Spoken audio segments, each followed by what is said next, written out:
Bonjour et bienvenue à tous, c'est Christine Desmassens Relaxologie. Voici aujourd'hui une nouvelle vidéo qui est en fait une partie de mon programme de coaching de vie, découverte de la symbolique des couleurs. Chacune de ces vidéos est donc consacrée à une seule couleur. Vous apprendrez donc petit à petit comment vous servir de votre couleur du jour pour améliorer votre vie. Vous obtiendrez certainement des réponses, en tout cas je l'espère, mais surtout vous saurez comment vous poser les bonnes questions pour devenir acteur de votre vie et ne plus simplement la subir. En séance ici, j'utilise pour ce programme plusieurs outils bien précis, des différents tarots, des oracles très complets sur les couleurs ou autres. Mais dans cette vidéo, je vous ai choisi ce petit guide des couleurs pour la vie de Philippe Houillet avec ces petites cartes. Il y en a une cinquantaine, donc attendez-vous à avoir une multitude de vidéos sur ma chaîne. Voilà. Donc je vais mettre de ce petit guide qui nous transmet de manière très efficace sa perception de la symbolique des couleurs. Pour vous expliquer, les couleurs sont des rayons lumineux qui vibrent et chacune a sa fréquence spécifique, si vous voulez. Elles ont une influence capitale, que ce soit sur le monde végétal ou sur certaines fonctions de l'organisme. On peut le voir avec la chromothérapie, par exemple. Je vais donc me servir des couleurs pour décoder en quelque sorte vos états d'être et vous inviter à réaliser un travail, apprendre à exprimer vos émotions, communiquer avec les autres, acquérir de la patience ou de l'équilibre dans votre vie. N'hésitez donc pas à chercher sur ma chaîne la vidéo de la couleur qui vous intéresse. Nous avons tous les jours d'autres émotions, d'autres états d'âme qui font que vous aurez besoin de travailler à chaque fois d'une façon différente. Je vais à présent vous parler de la couleur rose fuchsia. Son symbole est le réconcilier.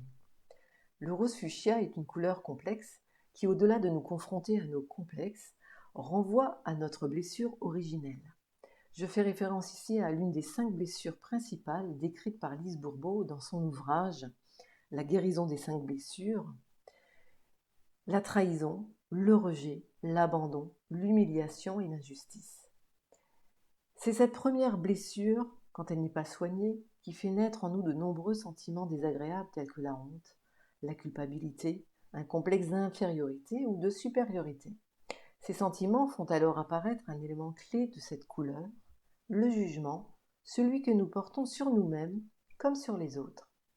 C'est parce que nous jugeons l'autre ou que nous nous jugeons que se présente la notion de limite. En effet, en sous-estimant nos qualités ou nos capacités, nous créons nos propres limites. Une phrase telle que « je ne suis pas capable » ou une affirmation comme « tu n'en es pas capable » sont issues du rose fuchsia. Ces phrases font état du sentiment d'infériorité ou de supériorité qui nous anime et nous ramène immanquablement à notre blessure toujours ouverte. Lorsque nous jugeons, lorsque nous nous limitons ou inversement lorsque nous nous croyons au-dessus des autres, nous vivons une véritable coupure avec notre être profond. Le travail du rose fuchsia consiste en une véritable réconciliation avec soi-même et par là même en une réconciliation avec les autres. Et celle-ci ne se fera qu'en passant que par un seul chemin, celui de la reconnaissance et de la guérison de toutes nos blessures. Le rose fuchsia nous envoie aussi ces petits messages. Le message numéro 1, c'est en guérissant nos vieilles blessures que nous retrouvons notre vraie valeur et prenons notre juste place. Les questions que nous pouvons nous poser: quelle blessure dois-je guérir? Comment ne pas me limiter?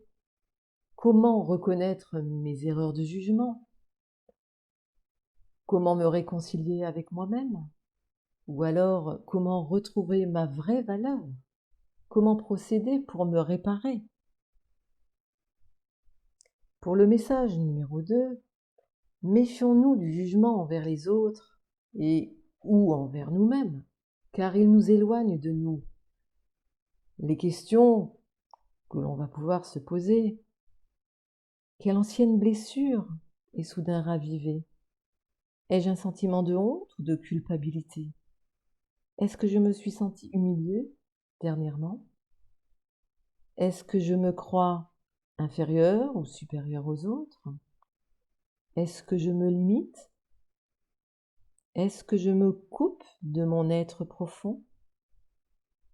Suis-je trop ou pas assez exigeant? Est-ce que je n'exagère pas un peu ces derniers temps? J'espère que ces petites questions vous aideront à avancer. À très bientôt!